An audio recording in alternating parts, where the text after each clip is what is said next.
Dobrý den, milé kolegyně, milí kolegové.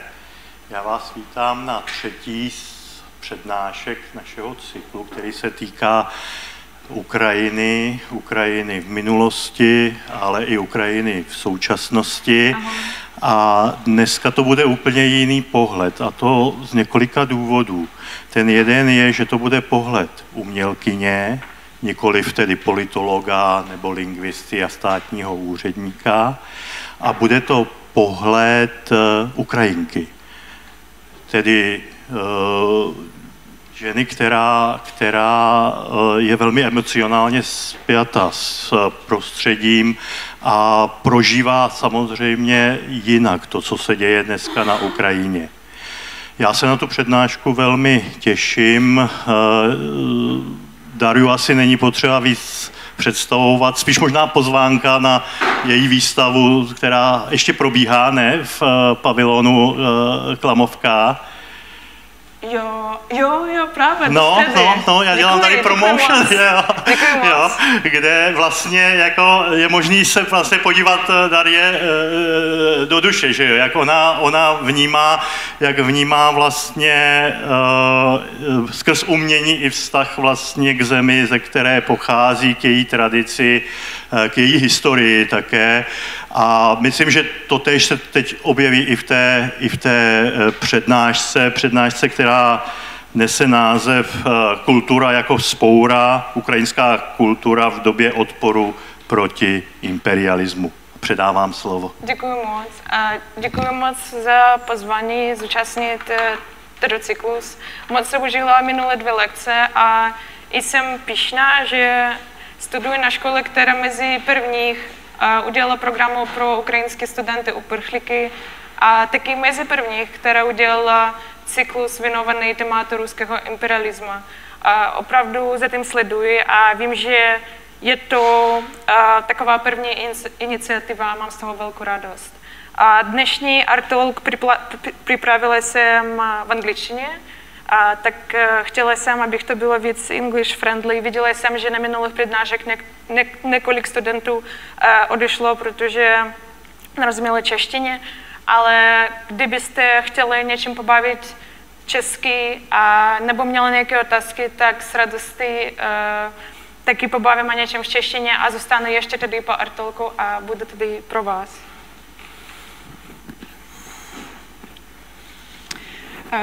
This is already 6th time I'm doing this talk, and I did the first one in the first week of full-scale invasion last year, and it was in UMPRUM 2.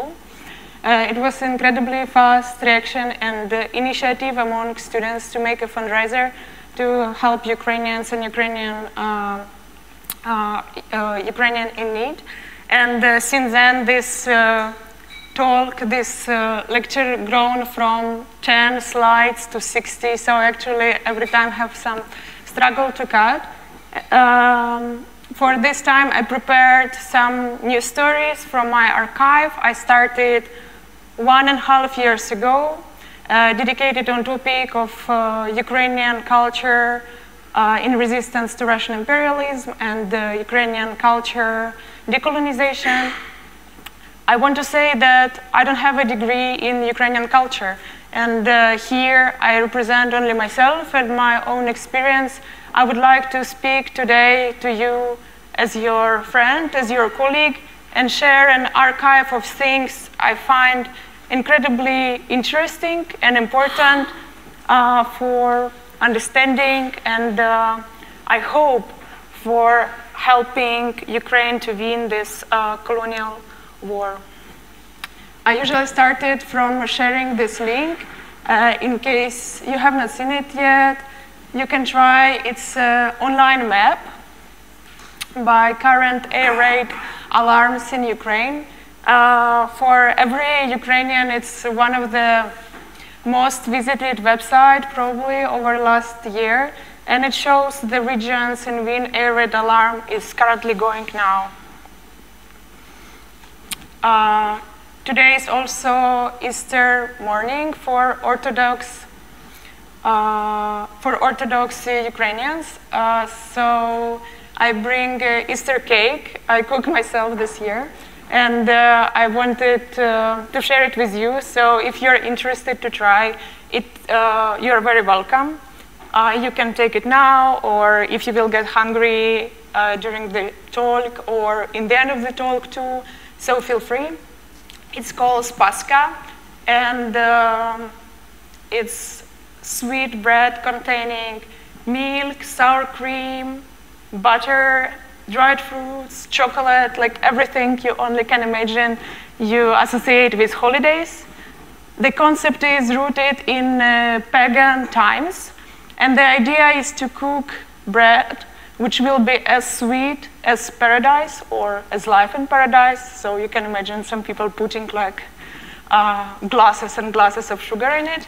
And it's also symbolizes fertility because it's full of things and full of hope too for a new season to come, brings new harvest and good times too. So you're welcome. And here you can see the picture of Mykola Pimonenko, which calls Easter morning. It's actually picturized this traditional Easter morning, which mostly people had yesterday, even despite air raid alarms and danger of shelling. Usually people coming for whole night praying in the church, and then in the morning they can bless their Easter bread and also some extra products, which in modern time getting more interesting because people bringing like Snickers bars and anything they like. And after that, they're going home, and they finally can have a feast after 40 days of restrict themselves in certain products. What is also interesting about this picture, that this picture was drawn by a Ukrainian artist, which kind of had some struggle in his life, firstly for getting job. For a while he struggled to get so-called allowance to be a teacher of arts, since he only was pictured, or like mostly was pictured, Ukrainian life or Ukrainian tradition. This in the time of Russian Empire was considered a low culture. So he for a while struggled to get this allowance, but after he made series of well-known masterpieces, it was impossible to distance him, it was impossible to prohibit him, so he got finally this document and he became a teacher of art. Now he's a well-known artist and also a source for a lot of people to get known something about Ukrainian culture. And this is photos I got 1 year ago from my family. I want to say that before the full-scale invasion, my family never had anything to do with military sphere or army or anything, but as a lot of families after this day, they became volunteers and they redirected their activities to do something useful for society and to help another people. And yeah, that's what they does. My dad, he is a beekeeper and he just liked to do honey, but for a while already he is doing anti-tanks, hedgehogs, and military vests. So with this slide, I wanted to talk a bit about my motivation to make this talk. I was thinking, what can I do useful, or what good can I do from here out of donating money to Ukraine? And I was so happy to find that I can talk about Ukrainian culture and I can answer some questions and I can share some experience, and maybe this will be my contribution to this topic, and this will be my participation in the team play and my attempt to make something good. So I'm really thankful to you for coming today, because you make possible for me to do something useful and to do my small good in this big team collective work. And another motivation for me is that 1.5 years ago, I also started actively the decolonization process of myself, and it's still ongoing. Actually, more I'm learning about it, more I'm finding things I still don't know, and I have to learn more. And I would like here to talk a bit about my origin and my background. I'm from the Eastern Ukraine, and I'm from the Russian-speaking family. I was going to Russian language kindergarten, to Russian language school, and when I was studying journalism in Ukraine, it's also majority of lectures were in Russian. In my final exams, I was able to choose the classes as well as here, like 3-5 classes to a choice, and one of my choice was Russian language. So as a Russian-speaking person from Eastern Ukraine, I feel I'm myself in the position to talk about decolonization because I consider myself very much result or example of few centuries of Russification and colonization processes. Firstly, I thought that maybe I would like to forget the Russian language when the invasion started, and maybe I wish I never knew it and this culture, because I found myself in a situation that I know Russian culture much better than I know Ukrainian culture. But then I understand that it's good to realize it because I can be really the proof of things that happen, and I can be proof of processes happened over 2 centuries. And this is one of the things I wanted to show today, my personal research and attempt to understand how I appear when I'm appear, and attempt to understand how it happened that, consider myself a Ukrainian, I knew much more about culture of the neighbor country than about culture of the country I am from. Here you can see the comics of Zhenya Olinik. It's very fresh. It was issued in New Yorker a few weeks ago.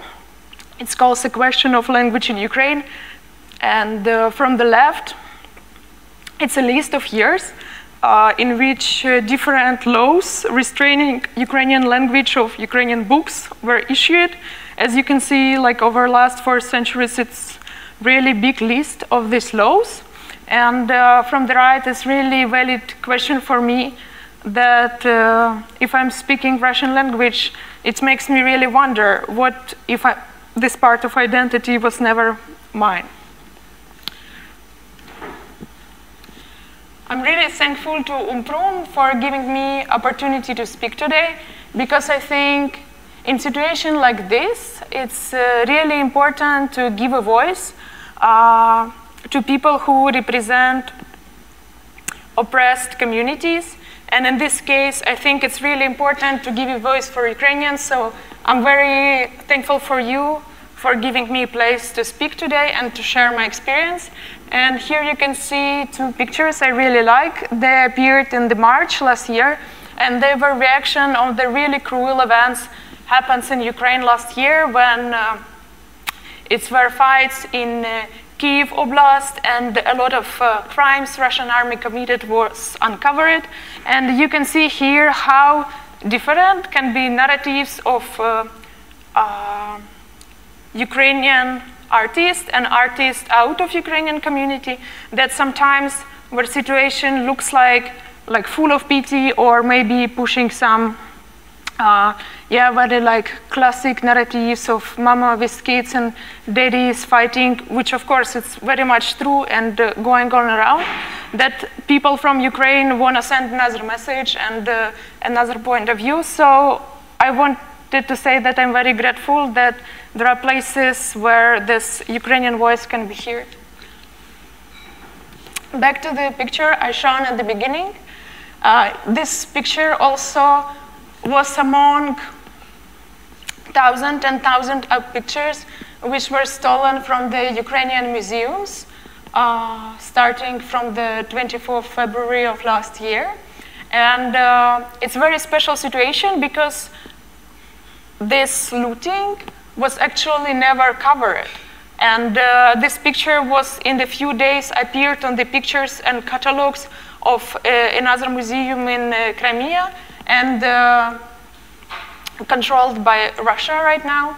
And another pictures stolen also from this museum appeared in the other museums and the official collections. So it's actually one of rare cases where you can track where the picture went after it was stolen. So hopefully it will be a chance to bring it back. But unfortunately, a lot of another stolen artifacts are impossible to track right now.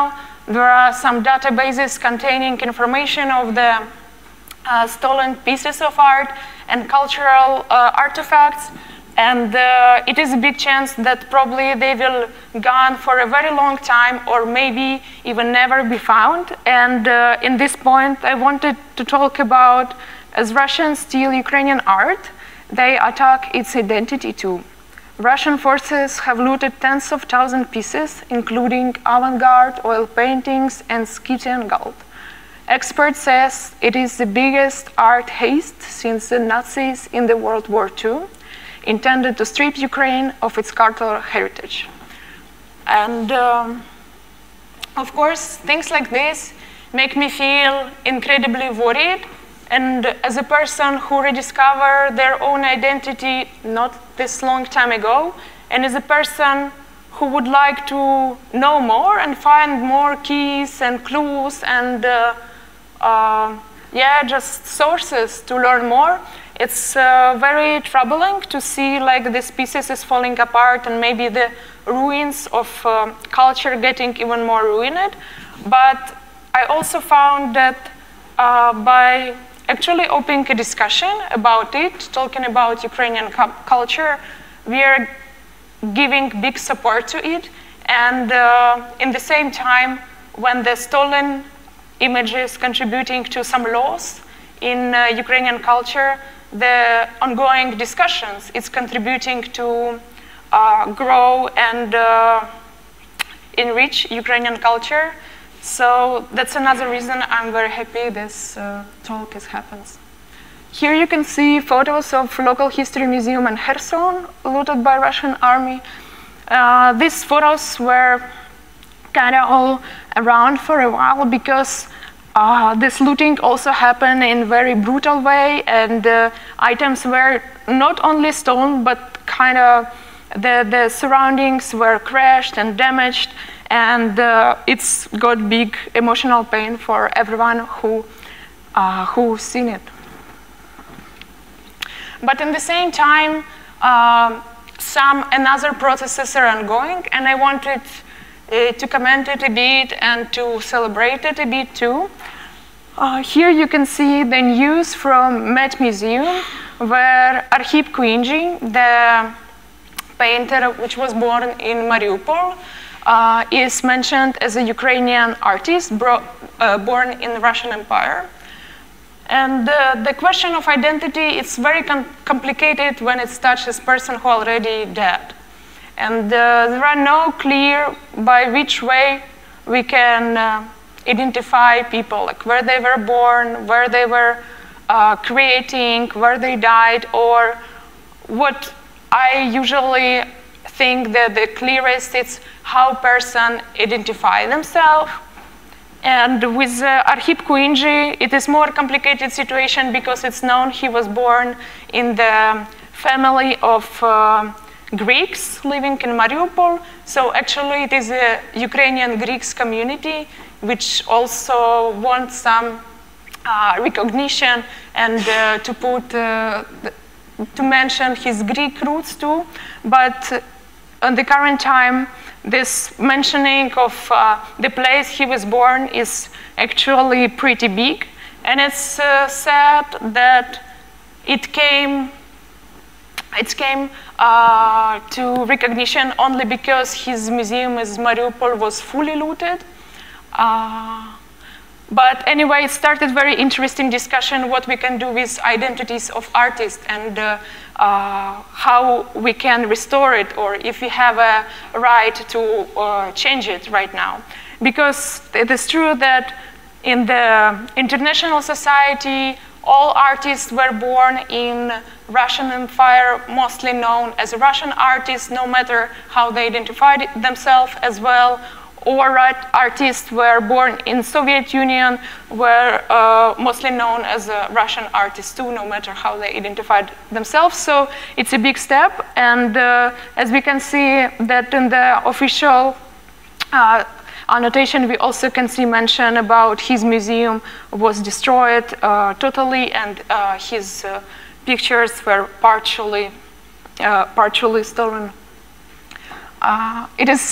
It is interesting about Kuinji that he was one of the first artists who was practicing one picture show. And at the moment of the late 19th century, that still was kind of big hit, especially in this Russian Empire area. People never seen anything like this. And it was a lot of gossips going around his painting that he's putting small light diodes, small lamps behind his painting, because it's impossible to make the colors look this bright and gives this effect of light. He's a big master of picturing moon. If you have time, I can only recommend you to check on these paintings of this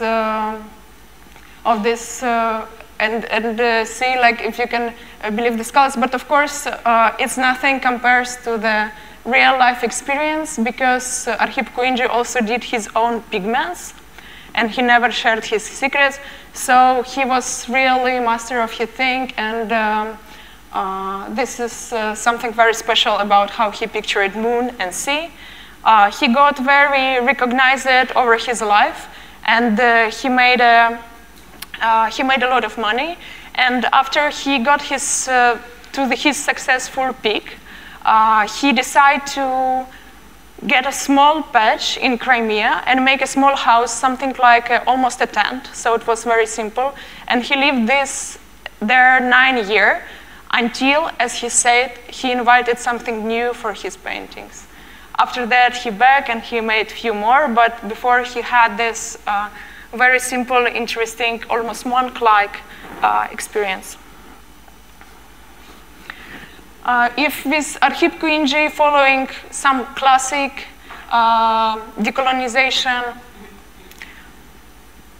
narrative, and we know it's, for example, from Malevich or David Burluk, who were first in it to get recognition for their identities. This is more interesting case for me because it touches not the identity of artists itself, but it touches identities of pictured figures on the painting. And here you can see a case which happened in the National Gallery in London, and this is the series of pastels which calls Russian Dancers by Edgar Degas, and it was called Russian Dancers by Edgar Degas. So after it was found that it is clear that there are no Russian dancers pictured on these pastels, that they're clearly wearing Ukrainian national costume and represent another country. The discussion with National Gallery was started, and for me it was very surprising that after this discussion they came to decision to change the name of the pastel, even after a while when Edgar Degas died and was not able to anyhow vote for it or given his opinion. And I was interested to find that it actually exists a practice which making possible to change such a things, such a detailed things, in sake of modern decolonization processes or in sake of modern some understanding of ethics or tolerance and other things. So some pictures can change their name just to give some historical justice and to prevent one culture consuming another culture or one culture appropriating another culture. Very, very interesting case. This was case I was trying to push a bit in Prague here, and I was very happy with my small achievement. It was touching the collection of the gallery, or not even a collection, it was touching on the exhibition of the one show where artists from the different countries occupied by Soviet Union were represented. And unfortunately, all these artists were represented through the small info as a Russian artist, and even on the internet or in the online events and the offline events, the announcers were saying that it will be around Russian artists despite their different origins. So here I was trying to open a discussion and to bring justice to artist identities who were by fact originated from different countries, not only Ukraine. And in the end, I succeeded to get understanding and for one cyclus of events, for one show, to have this artist named as a Soviet artist ex-Soviet as Soviet Union artist and not as a Russian artist. So I would say that it's of course maybe small and insignificant thing, but I hope that more things like this will work, because it will give the possibility of oppressed cultures to have a chance to rebuild and reconstruct some parts of histories which were very much destroyed in the last century. I would like to talk more about modern culture today and to show you some archive of modern pieces which were created last year and this year too. But I feel like to understand these pieces, it's really important to know historical context. So I will go through now a few very important events to understand modern Ukrainian culture decolonizing processes and to understand modern Ukrainian culture itself too.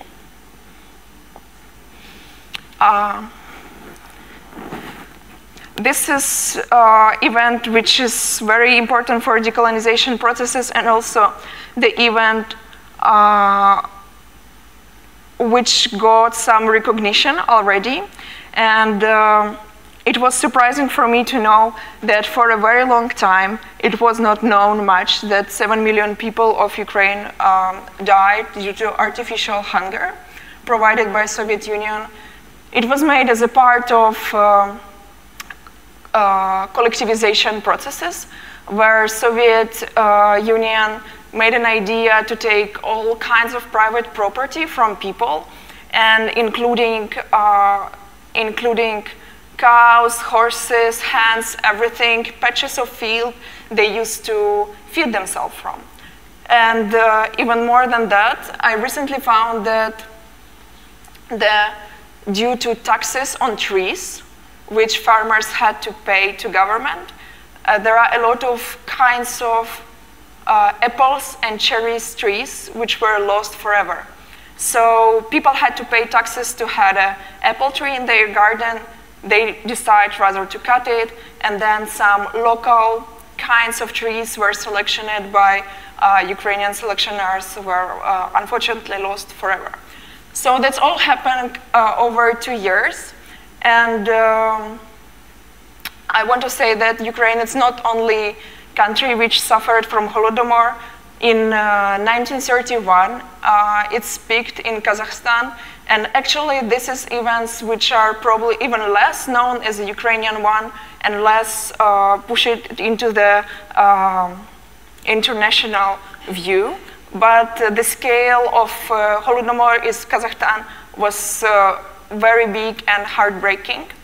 And it is interesting that despite closeness on the Soviet Union, there were people who were coming inside to take a look. There were some gossips going around that people in Soviet Union starving or dying in the mass scales. So, for example, in 1931, it was a Bernard Shaw visit in Soviet Union, which of course was very much guided and curated, and he was able to see only what he was allowed to see.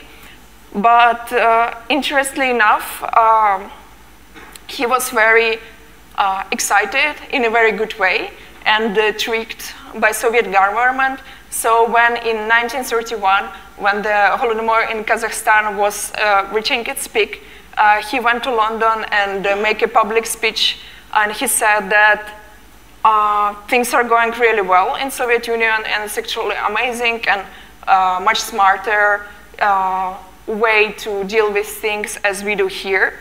And he got even asked the question, have you heard or have you seen something about this mass people dying massively around? And to this question, he famously replied that he haven't seen anything like this. And actually, while being in the Soviet Union, he had one of his best suppers in his life.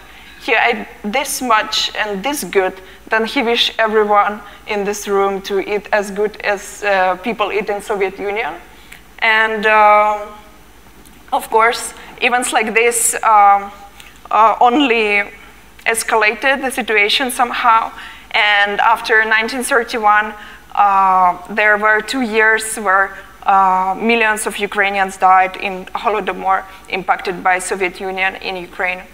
But it's also were some rare figures who was so brave to investigate the situation and to bring it spotlight. And among one of them was a journalist from Welsh, Gareth Jones. And a few years ago, it was a movie about him. I'm not sure how it was called in Czech, The Price of Truth or Story of Gareth Jones, but it's a pretty good movie, and it's actually brings to spotlight events from this time.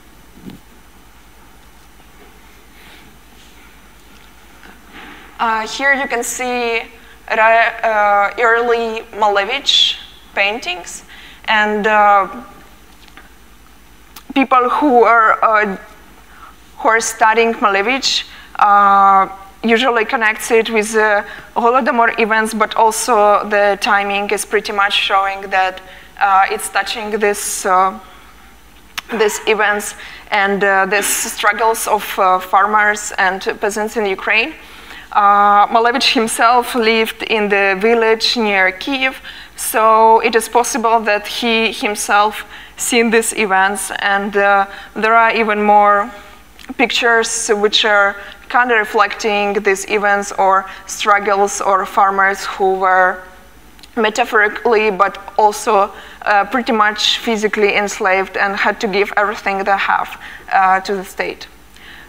It is terrifying that this strategy of artificial hunger, it's actually was one of idea which Russian forces tried to provide last year in Ukraine in order to seize some territories, but also in order to make people emotionally destabilized and weaker and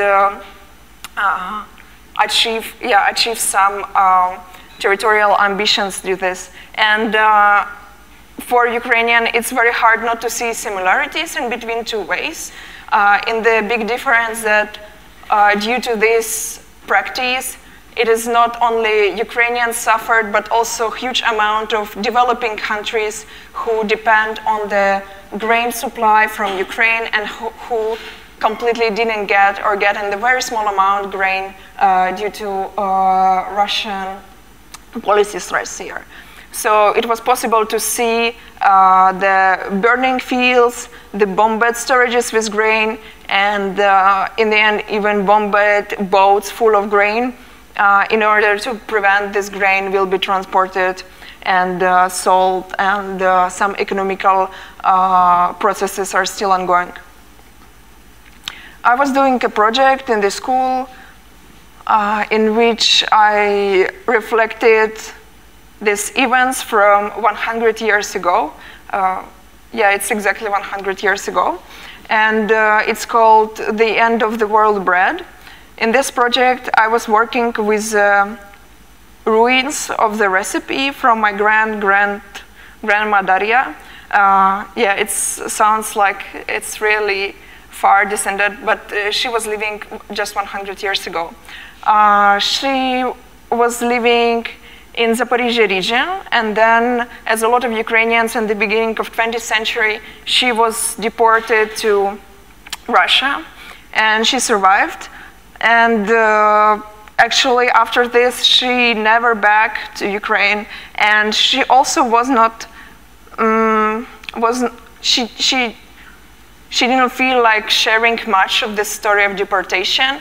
And interestingly, that her kids, her daughter, she also was not she also was not interested to sharing this information.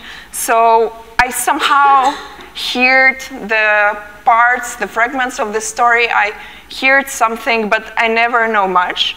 And only last year, when I started to research the bread recipe, I found not only recipe, but some documents and some memories about this deportation. Before this, I was thinking that part of my family originally is coming from Russia, and after this I found that it's actually was different, that it was Ukrainian part of family who was deported and then back home in 100 years. Yeah, so I found her recipe, which already was preserved in some kind of fairy tale shape, like put as much flour as the bread will take, and so on. So it was more on me how to restore it and reconstruct it. And after I made it, I start to make sessions for baking this bread and for inviting people to taste it and to share some family stories. And I was very happy to find that bread is actually a very good medium to make people feel comfortable and to make people sharing these stories. So over the year I'm doing this project, I hear amazing, touchy, heartbreaking, and also heartwarming stories from different people who were coming to taste the bread and share something.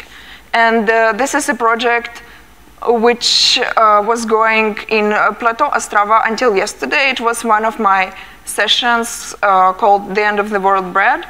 And in this one, I was making a starter following my grandma reconstructed recipe.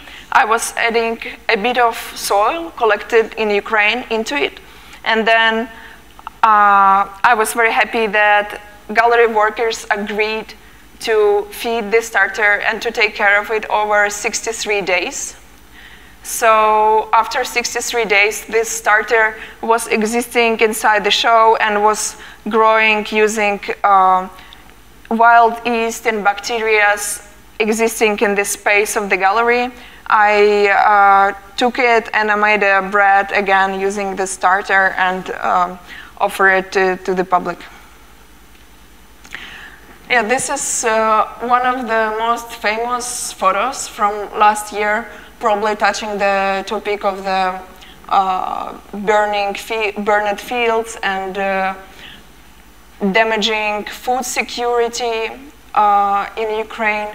And you can see the photojournalism. This is one of the probably most nominated journalists picturing a full-scale invasion running from the fire, came from the shelling. Before, when I was talking about Holodomor in Ukraine, I was usually concentrated mostly in this central and eastern areas because they were directly touching my family. But when I prepared this talk, I felt that it's incredibly to cover another stories which are not this much known and not this much shared, but which are same important because this damaged a big community of people, and unfortunately this community is keep being damaged right now. And here I wanted to talk about the Crimean Tatar genocide. The date mentioned is 1944, but actually it is very not right to put one date, because before 1944 it was 1939 when the deportation processes started, and the some amount of Crimean Tatar people were forcibly displaced from Crimea to so-called northern regions of Russia, to Siberia, and after this it's happened a few times, but 1944 it's probably the year which the biggest scale of genocide happened. And you can see here photo of this deportation happened, and from the right it's a wagon restored as reconstructing like one of the wagons people were deported in the 1944.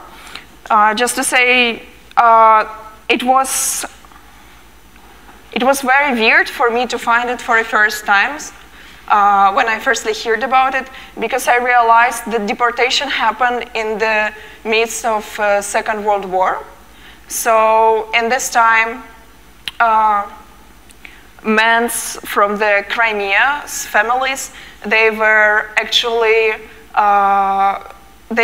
soldiers in the Red Army. They were soldiers in the Soviet Army. So in the time these men were fighting in the Soviet Army, and other men from the Soviet countries, from the Soviet Army, came to their homes and forced their families to leave their homes.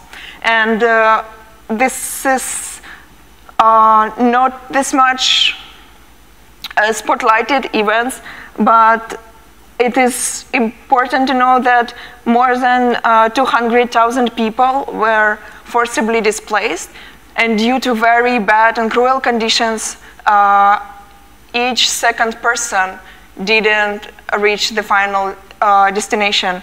It is known that only like 100,000 people reached the Siberia and in other places where these people were deported, and that due to ongoing war, it was not that many men present, so majority of the people deported were women, and 84% and 86% and half were actually women and children, spending weeks in these harsh conditions in the wagons were originally made for transporting cows and horses.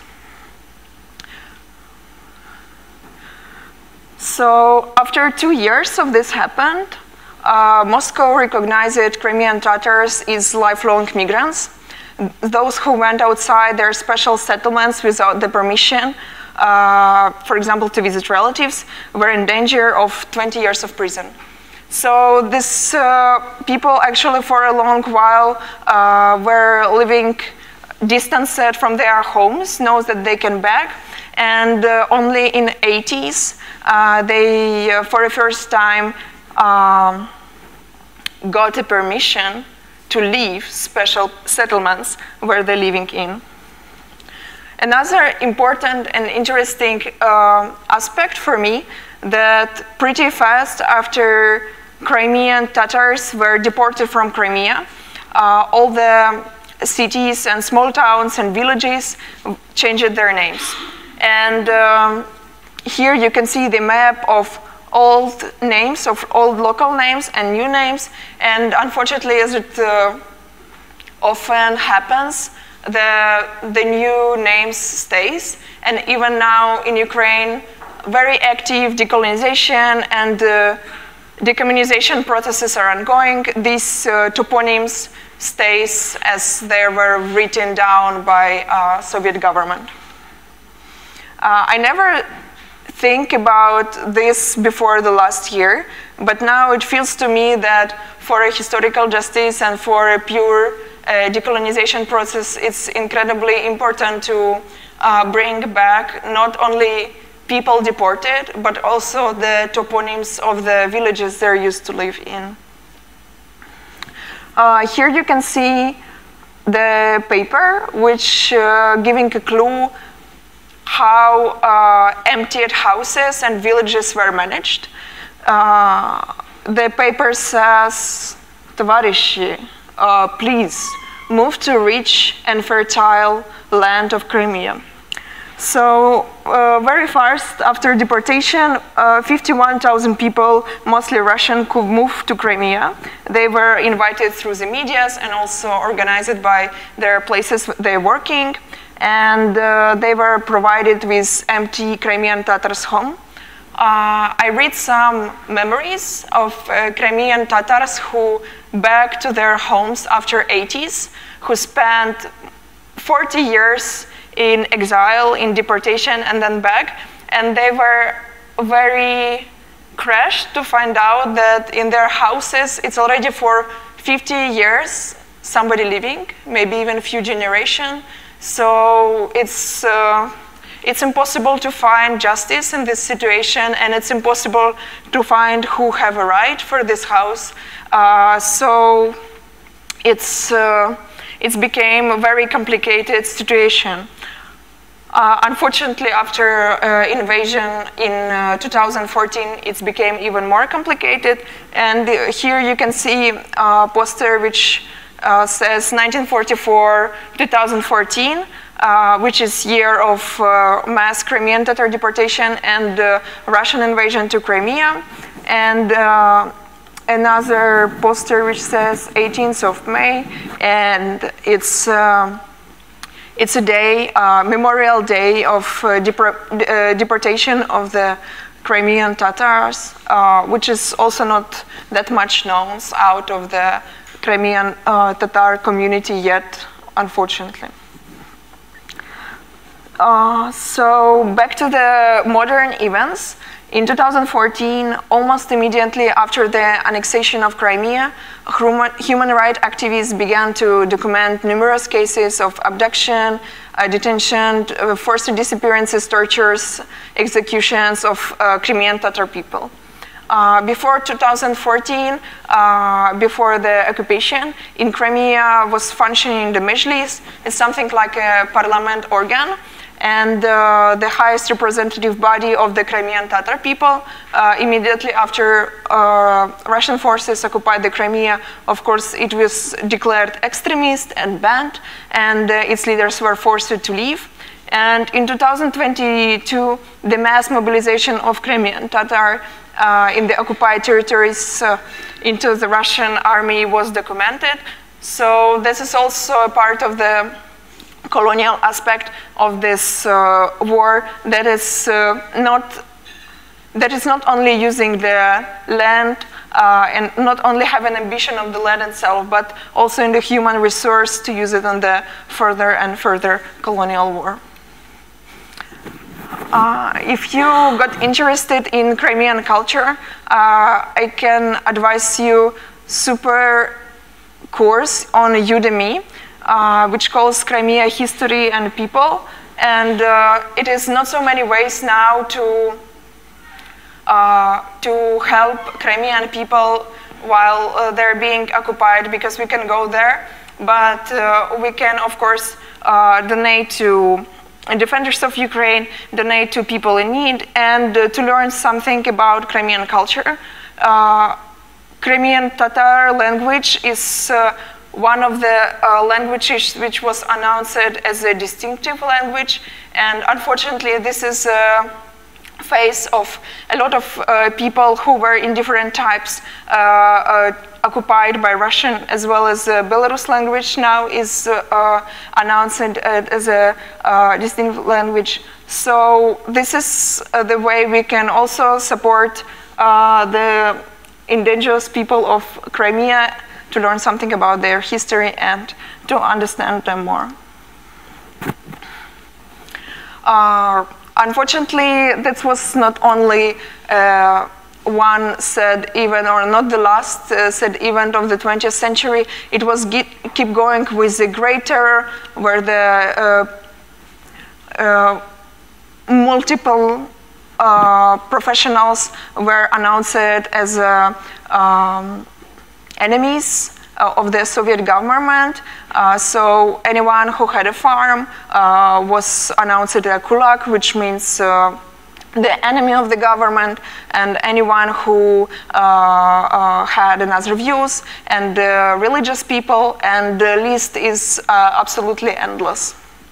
So we can talk here about 200,000 people were arrested due to different reasons and became victims of the Great Terror. In Ukraine, this time is known as executed Renaissance. And here you can see the photos, one of the symbols of the executed Renaissance. It was made sometime before actually the Great Terror war started, and almost all the members of the one family pictured on the photos were very shortly after imprisoned or executed. So this executed Renaissance is mostly touches writers, poets, theater workers, painters, artists of different kinds who were subjected to persecution, arrest, exile, imprisonment.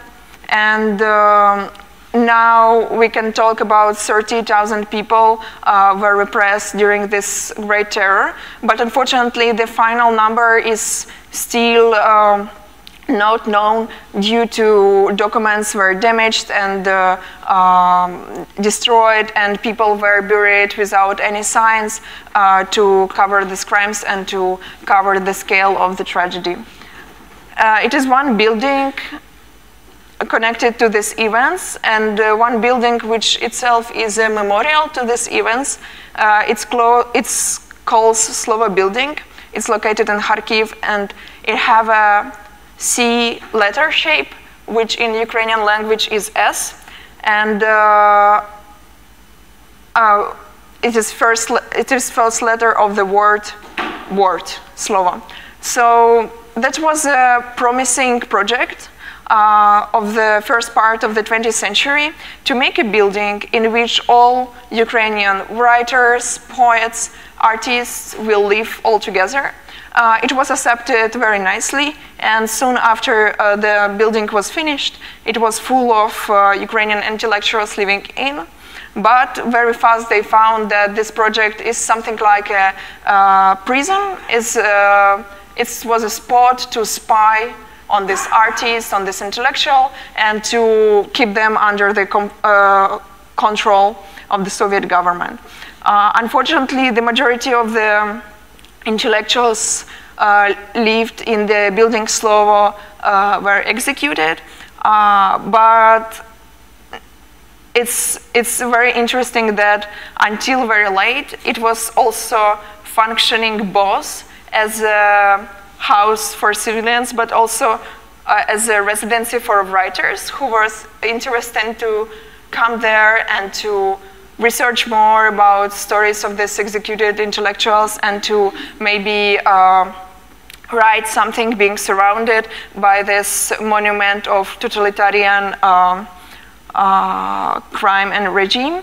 So until very late it was possible to apply and to get residences there, and it was it was very fastly after the beginning of full-scale invasion damaged by Russian forces. So in a way, the building, which was a symbol of Soviet Union crimes, became also a symbol of modern Russia crimes.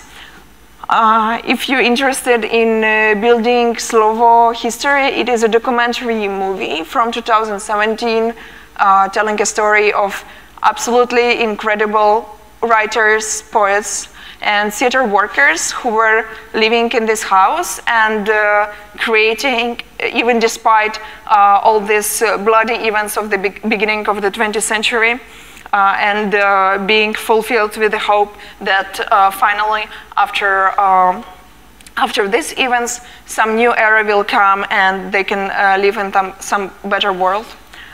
And the last event, very important to understand Ukrainian culture, it's of course Revolution of Dignity, happened in 2013-2014 when the Ukrainians went out to the street, firstly to protest the decision of then President Viktor Yanukovych refuse the pro-European way for the country, and then after this protests were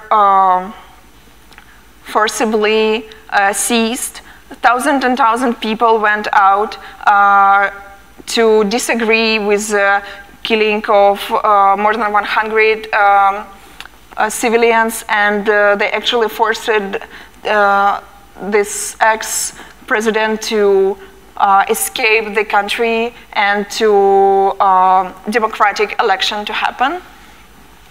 And the same time, it is a time of beginning Russian-Ukrainian war, and I usually very surprised when I see some news that this anniversary of 1 year of war in Europe, because for me it is anniversary of 9 years of war in Europe, as for a lot of Ukrainians, and it is very important again because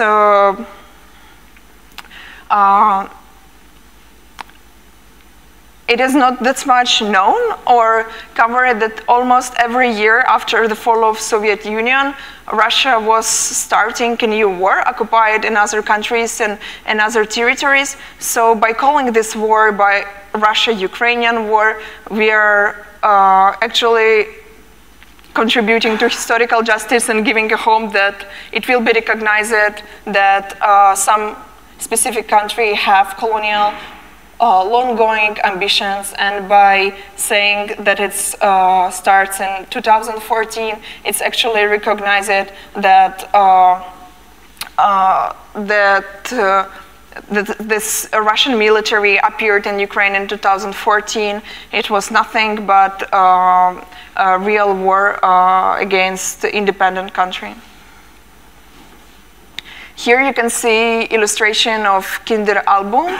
It's an anonymous project from Ukraine covering almost all modern war mythology. Before the full-scale invasion, it was dealing with different social topic, and it has also its like feministic side. But after the full-scale invasion started, it's mostly covering this part of the things, and for the most of Ukrainians, of course, it's very hard to think or create on any different topics. I also wanted to show you works of another Ukrainian artist who actually was a guest of our studio this semester. Her name is Alevtina Kahidze, and she is originally from Donetsk. So she experienced the Russian invasion and occupation in 2014. Then she moved to Kyiv region, and it is an area in between Kyiv and Bucha city. So her neighborhood she is living calls Buchansky like district, and she was very close to regions which were totally occupied by Russia in the February and March last year, but fortunately she survived this occupation and she was not damaged physically, but of course like this events damaged everyone. She stays in Ukraine for mostly on time. She's only coming on some rare events or going online where she have power in her power generator. And this is beloved by me graphic which says, "The trees woke up this spring and saw the ruins." You can find her on Instagram. She posting small picture every day which reflects current events. And this is her late work I really like. It's called Botanical Victims. And in this work she's researching plants which are foreigner or even colonial towards Ukrainian ecosystem. Maybe even invasive, so-called invasive types. And as a gardener herself, she's raising a question what to do with this invasive kind of plants. And she states always that gardening is very political activity, because every gardener chooses which plants to welcome and which plants to remove. So by researching this invasive plants through this political lens, she of course reflecting a lot of questions and topics very valid for Ukrainian-Russian invasion war discussion. And in this work, in Botanical Victims, she invited people to to act some plants. Some were invasive, some were local. And in the end of this play, she offered as one of the ways to deal with invasive plants is to cook them, because I think what makes invasive plants possible to spread that fast and to these big territories with incredible speed is that there have no another insects which can eat them or another plants that can concurrent with them. So she found out that one of the ways she can control invasive plants in her garden is simply to add them into her menu. And in this metaphorical and poetic way, she somehow coexisting with this plant's reality inside of this big reality where invasion happens in the far big scale than just her garden, but in a whole country. I wanted to share with you one interesting movement actively going on in Ukraine. The screenshot is in Ukrainian, so I will translate for you. And it is in Ukrainian because it's only oriented on Ukrainians in occupied territories. It's called Yellow Ribbon, and it's a public resistance movement, which is very actively acting in the east of Ukraine now and in the Crimea. And the idea is that using safe boat, you can apply for being a part of the Yellow Ribbon movement and do some missions which were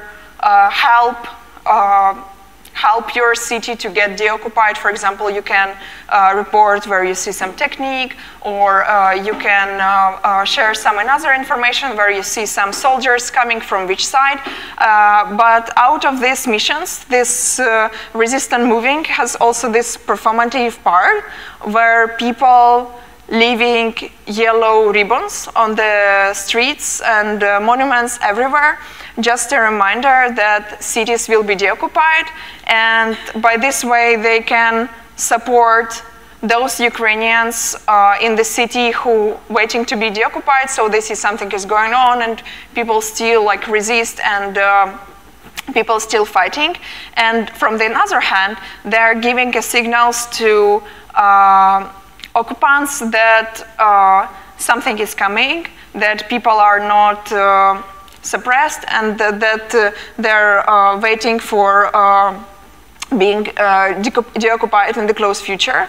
And the strategy of yellow ribbon is very simple, because you can use your clothes to make a yellow textile, and you can use anything yellow color to participate. So you don't have to carry with you yellow and blue, which of course can put you in the big danger in occupied regions. And it is known that a lot of people had to bury the flag or like patriotic items or anything represented Ukrainians symbolic, just to protect themselves from the possible filtration in the occupied regions. So by using only yellow color, you're making your activity more secure, and you can go for water and then leave this sign to protest this way.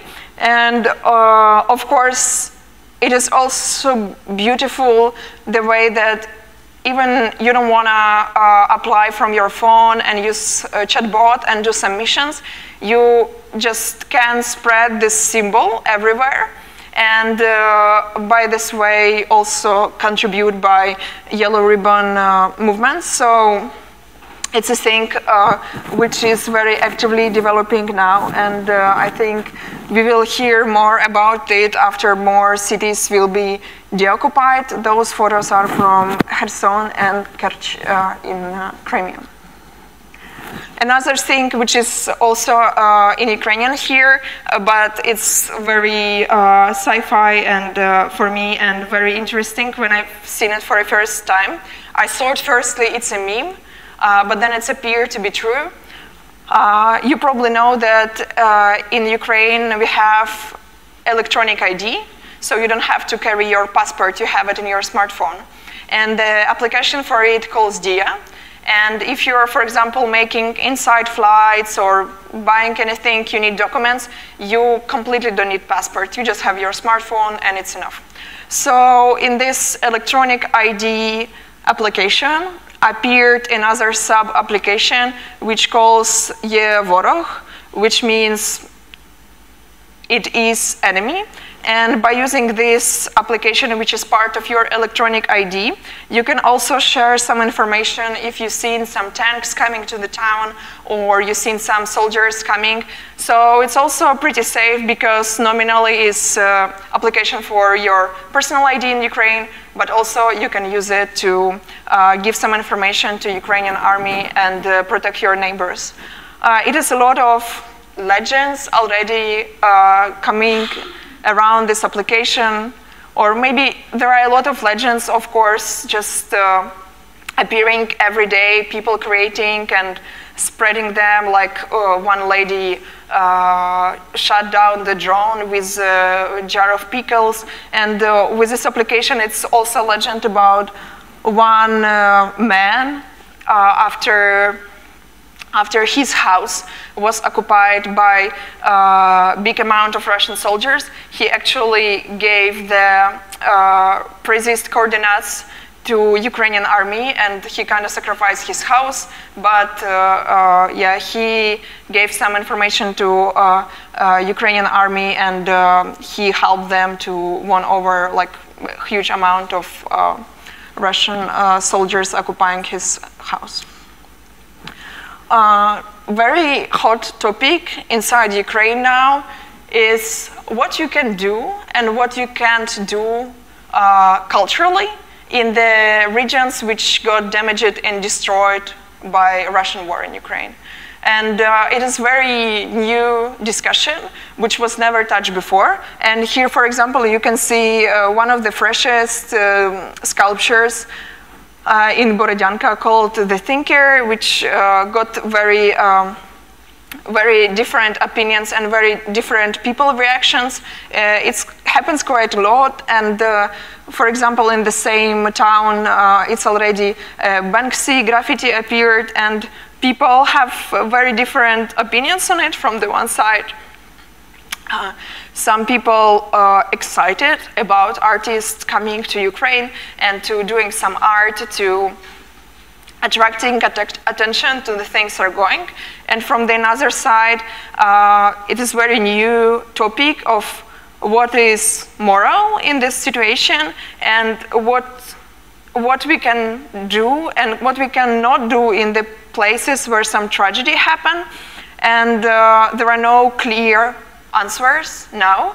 So every case is very individual and getting different results. Even somehow they're like located in the same area and yeah, like show like pretty same scale and so on. But with the case of Banksy, for example, Ukrposhta, which is National Post of Ukraine, used his graffiti then as a new stamp.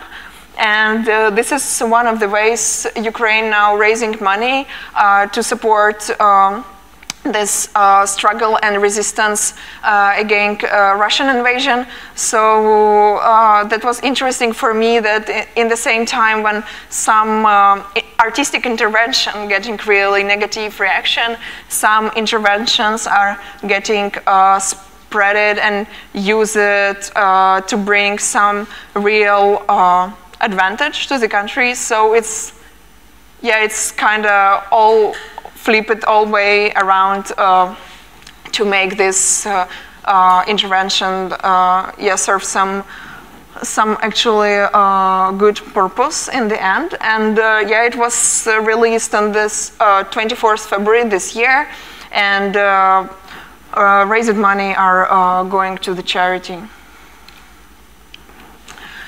This is the artwork which dealing with the ruins, but for me it's dealing in it in a very sensitive way. I was very amazed by it, so I decided to share it with you.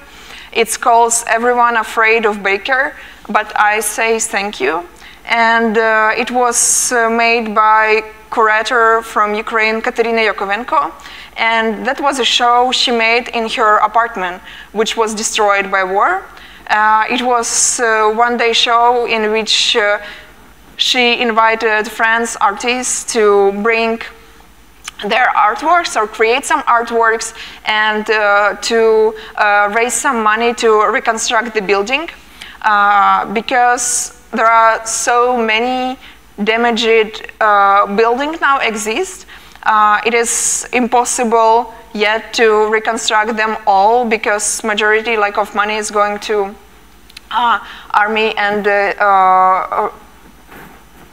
so some people trying to make their place of habitat safer and doing it by themselves. And I saw that the topic of the show, which is thankfulness, it's amazing and it's very on time. So she told the story about when she was living in this apartment in Irpin, or she just was in Irpin when it was occupied, that it was some struggle with the products, and people were going to bakery every day and were staying in line, and there were some very harsh baker. Everyone was afraid, or like people were like spreading some gossips about him, and she said she got the idea like that she don't feel anything but thankfulness, and this story she then bring to this show idea.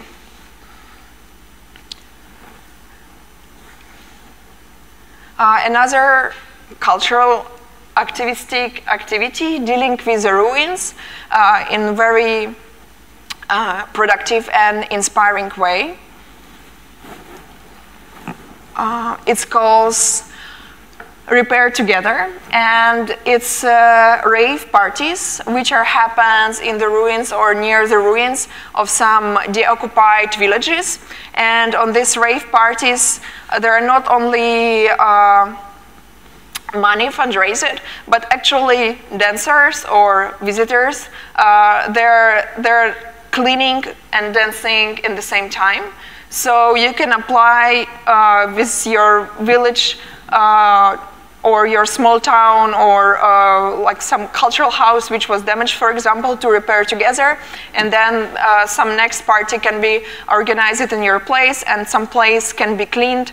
Of course, amateur people can't completely reconstruct the damaged houses, but the point is more to clean it up, to prepare it for new things to come, and to remove as much as possible traces of what happened, and to make people who lives still around these places feel more comfortable. So this initiative actually took a break for a winter, because mostly places they're cleaning don't have any roofs. But they will come back very soon, and it is also possible to support them if you will be interested. They're very inspiring. Another project I wanted to share today, it's a very fresh project my colleagues from Dnipro doing.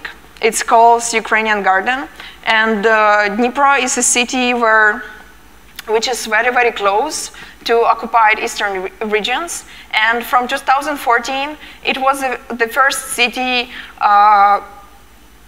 people who lost their homes or who ran away from war in Donetsk and Lugansk regions were coming through. So it's for 9 years it's already some kind of hub for temporarily placed people, and the communication and the relationships with temporarily placed people is, yeah, it's very important topic for the city right now. So in Ukrainian Garden, the group of artists called Ksi Prostir got an idea to establish relationships with these people, but trying not to re-traumatize them, trying not to trigger some possibly painfully topics as connected with the lost home and so on. So they choose the topic of garden and collective gardening as a way of talking about things, making new friendship, and also physically reconnect with a new, even if it's temporarily, but still home, to establish some roots metaphorically and non-metaphorically too. So they rented a small kiosk cell in the underground passage, because it's one of few safe places now in Ukraine. And they made there like a meeting place and a place for where people can come and take home plants if they would like, and the place they can discuss everything connected to gardens with them. After that, they were doing some collective planting near shelters of replaced people, and they're now in residency in Plateau Ostrava, and they're thinking about how to continue this project. Maybe they will do some activities also with temporary replaced people in Czech Republic and reconnect it all together. I was very surprised how many projects around garden topic appeared since the last year, because Garden of Ukraine, it's one of probably 3 big gardening projects happens right now, ongoing right now. Another one calls Gardens of Victory, Sady Peremohy, and this project is aiming to prevent possible food crisis. So it's actually educating people and motivating people to plant food by themselves, and it's very inspiring and positive project. They're also doing some kind of plant sharing and seed swaps and collective gardening, and it's actually brings a lot of hope for people who are struggling the Russian invasion in Ukraine now. With this project, I wanted to share one more like guerrilla gardening performative project by Yulia Krivich. Last year, she was encouraging people to plant sunflowers in the cities. From the one point, just to remind about Russian invasion in Ukraine ongoing, and from the another one, sunflower is amazing plant for bees. So it had this idea to improve life for improve wildlife in the cities too.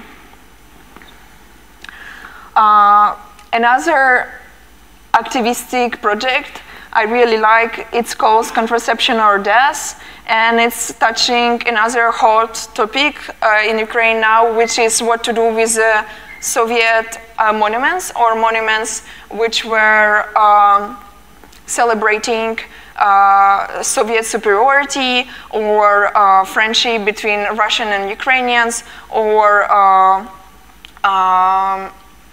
not just friendship, but kind of brotherhood, the way one brother is older and another one is younger, which is very popular narrative. So there are a lot of problems going on around these points, and in this activistic project, the plastic cover was worn on the Soviet monument with a note putting aside, which says that we don't know what to do with these monuments now, but we would like to protect ourselves from the ideas they're spreading. So we are putting this symbolical cover in the hope that it will protect us from this colonial attitude.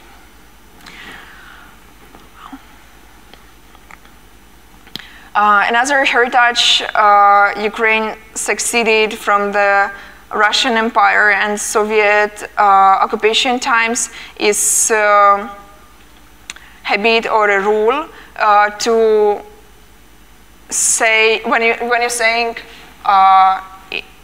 in Ukraine, you're saying it not through v Ukrainie, but na Ukrainie. And here you can see Ukrainian artist Yulia Krivich from the previous slide. She's well known for her project called V Ukrainie, and she lives in Poland for a long while. And she was coming for multiple days for a bus station in Warsaw, the place where a lot of people, even before the Russian war in Ukraine in 2014 started, were coming because a lot of people from Ukraine coming to Poland for a job, to work. So she was meeting them with this flag v Ukraine, but also sending a message, of course, to the local community and to raising question or the linguistic question. It is interesting that the language question is going in so many ways and touching so many points. So it's not just Russification processes which are ongoing, or like Russian culture superiority over Ukrainian culture, but it's also some small details like this, v ina, and I think it's pretty much same in Polish language as in Ukrainian one, that if it's a country, you're saying v, and if it's a territory or island, you're saying na, and in Polish language, there are few countries you saying na, it's Ukraine, Belarus, and Lithuania.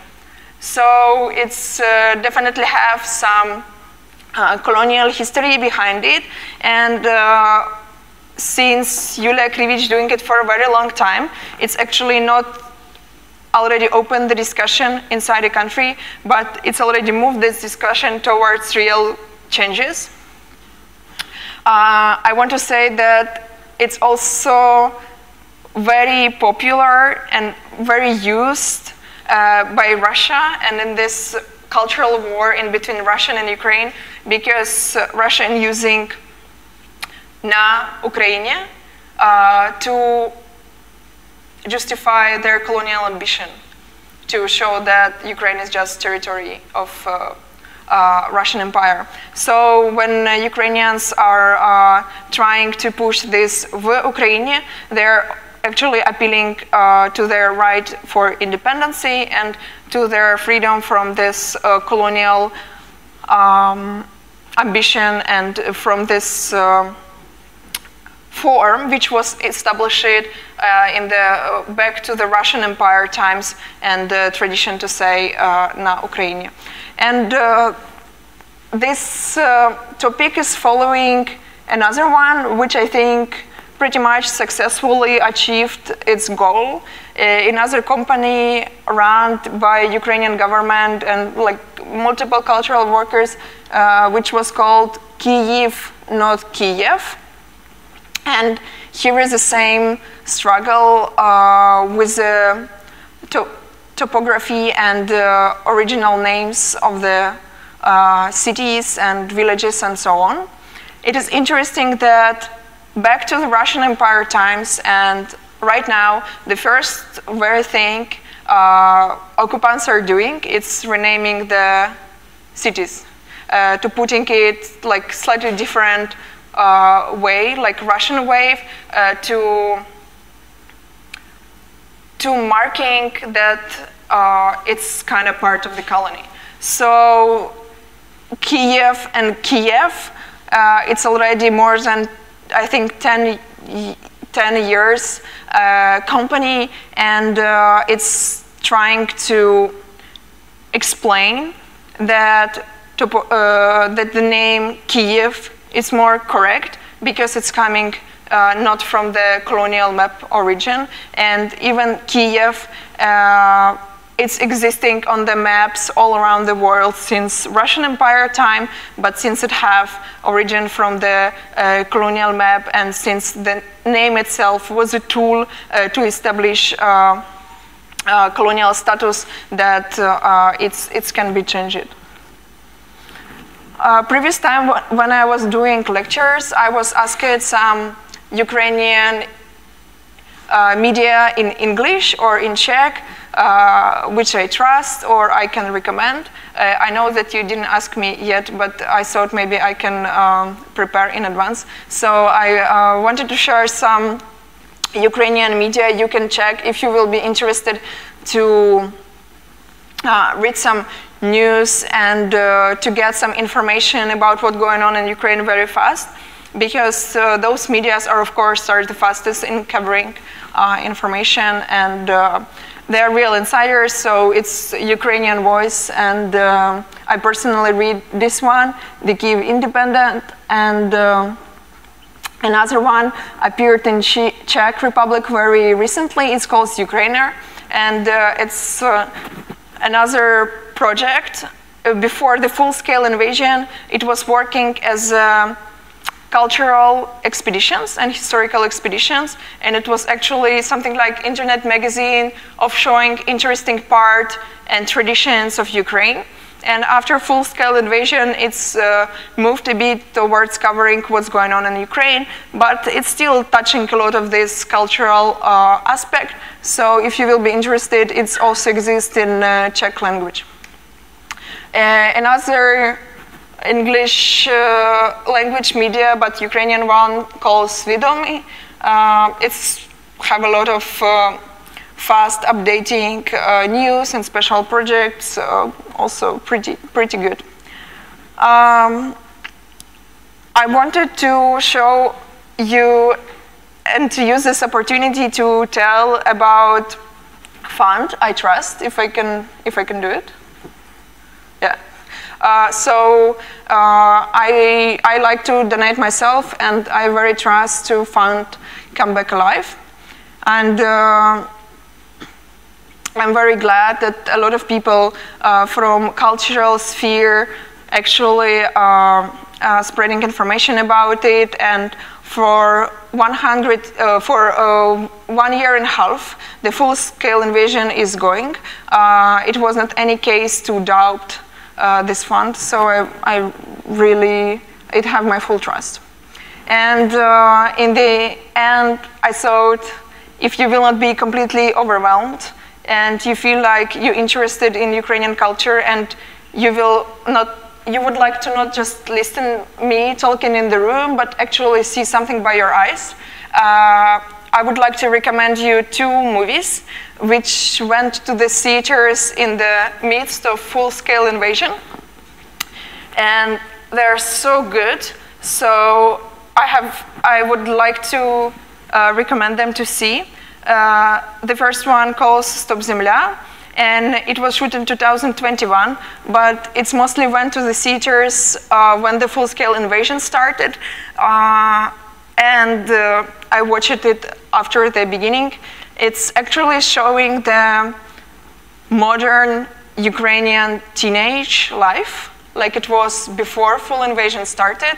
So at this last moment, because before the big boom, before the big tragedy, because before the full scale, and it's absolutely amazing poetic piece, and if you will have time, I really recommend you. And another one, it's from this year, and I think it's very worth to see it. It's a modern movie which touching tradition topic, but also very experimental in a way, and very brave in a way. But of course, the biggest surprise for me is that this movie was produced in the time of full-scale invasion and the time of the big struggle, and it's absolutely amazing that some cinematographers actually and the professional workers of cultural sphere can, despite energy blackouts, despite occupations, despite enormous emotional pressure, can still come together and make amazing movie. I seen that it should be somewhere in the movie theaters in Prague. So if you will have a chance, I think it's will be perfect continuation and also a very good way to support Ukrainian modern culture. Yeah, this is another thing. I think it's very well explaining things like в Ukraine and на Ukraine, and another hot topics connected to the decolonization processes. If you would like to hear somebody who is not actually Ukrainian voice but know about it that much as a Ukrainian, that I can advise you Timothy Snyder.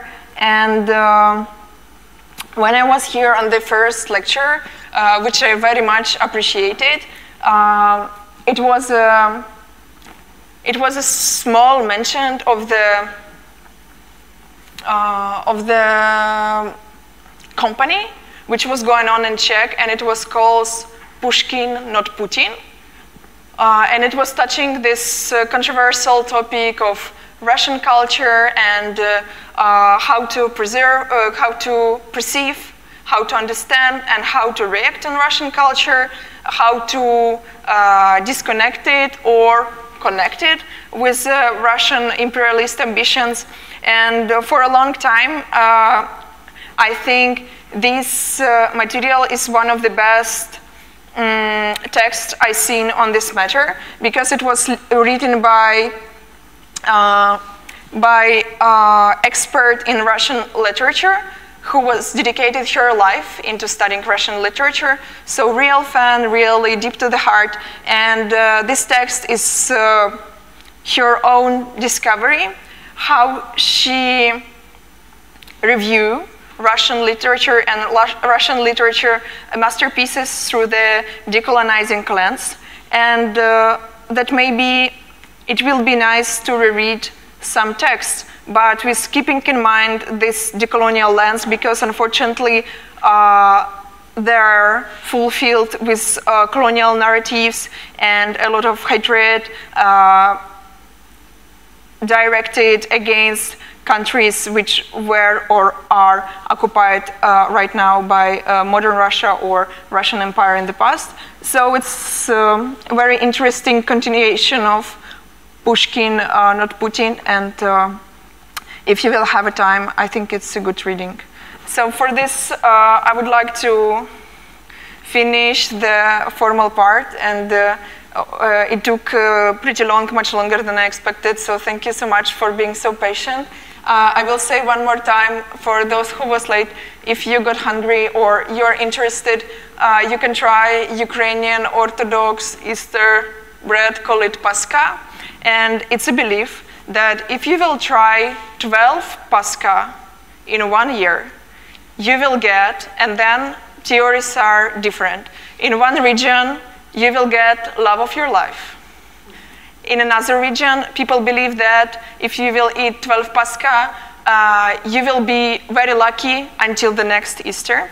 And it is also a third version that something amazing will happen to you. You don't know what.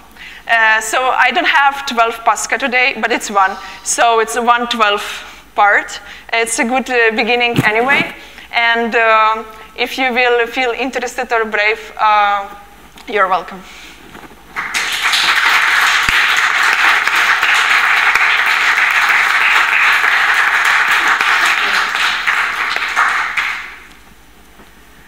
Yeah, I think I will be here to make informal talks, to not stretch it more.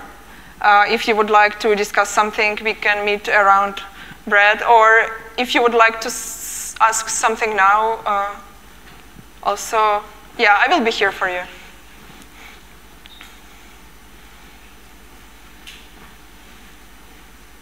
So let's move it to informal part. Thank you very much. Thank you. Just stop, please.